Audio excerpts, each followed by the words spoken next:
नमस्कार, Prabhasakshi news network और आप सभी का स्वागत है। पाकिस्तान में लश्कर के आतंकी अब अपने आकाओं शहबाज शरीफ और आसिम मुनीर को ही खुली धमकियां देने लगे हैं।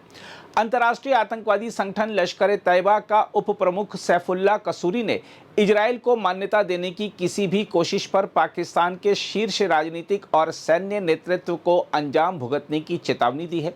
एक सार्वजनिक रैली में कसूरी ने कहा कि यदि किसी ने भी इजराइल को स्वीकार करने के बारे में सोचा तो उसे खत्म कर दिया जाएगा।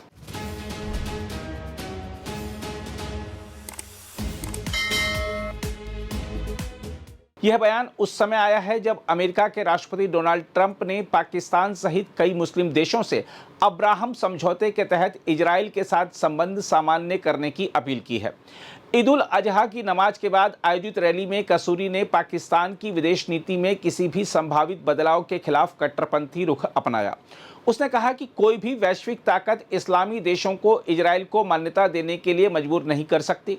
कसूरी ने पाकिस्तान और सऊदी अरब के बीच मजबूत होते रक्षा संबंधों का उल्लेख करते हुए दावा किया कि पाकिस्तान की सैन्य क्षमता अब इजरायली प्रभाव का मुकाबला करने में सक्षम है। अपने भाषण में उसने जिहाद, शहादत और फिलिस्तीन संघर्ष जैसे संवेदनशील मुद्दों का इस्तेमाल कर समर्थकों को भड़काने की कोशिश की।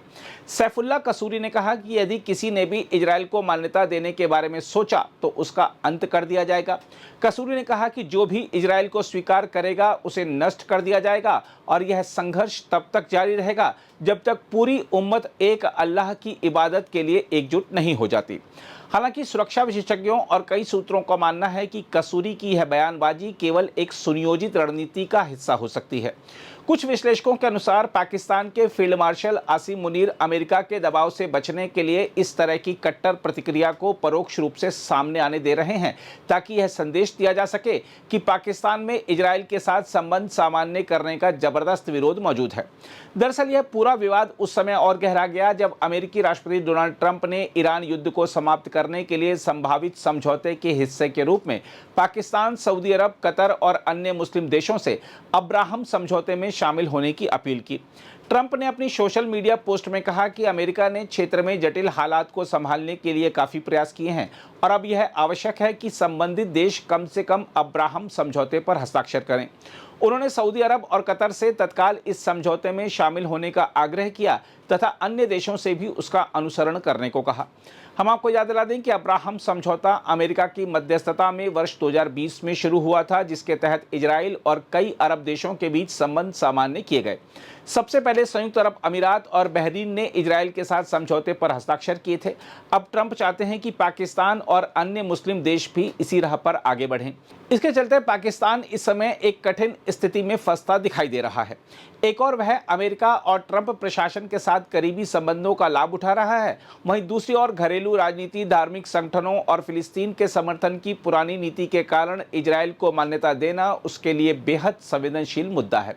पाकिस्तान फिलहाल ईरान संघर्ष में मध्यस्थ की भूमिका निभा रहा है और अमेरिका ने उसकी इस भूमिका की सराहना भी की है। ट्रंप ने पाकिस्तान के प्रधानमंत्री शहबाज शरीफ और सेना प्रमुख आसिम मुनीर को अपना पसंदीदा नेता तक बताया है।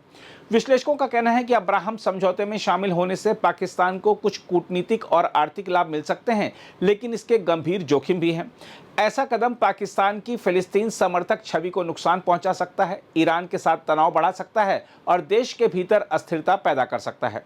विशेषज्ञों का मानना है कि पाकिस्तान का अंतिम फैसला काफी हद तक सऊदी अरब के रुख पर निर्भर करेगा। पाकिस्तान और सऊदी अरब के बीच लंबे समय से मजबूत आर्थिक, कूटनीतिक और सुरक्षा संबंध रहे हैं। यदि सऊदी अरब पहले कदम उठाता है तो पाकिस्तान के लिए इस विषय पर चर्चा करना आसान हो सकता है, लेकिन फिर भी घरेलू विरोध को देखते हुए उसके लिए यह फैसला बेहद कठिन रहेगा।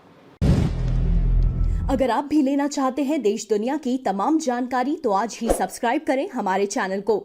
साथ ही नीचे दिए बेल आइकन को जरूर दबाएं ताकि हर अपडेट आप तक पहुंच सके।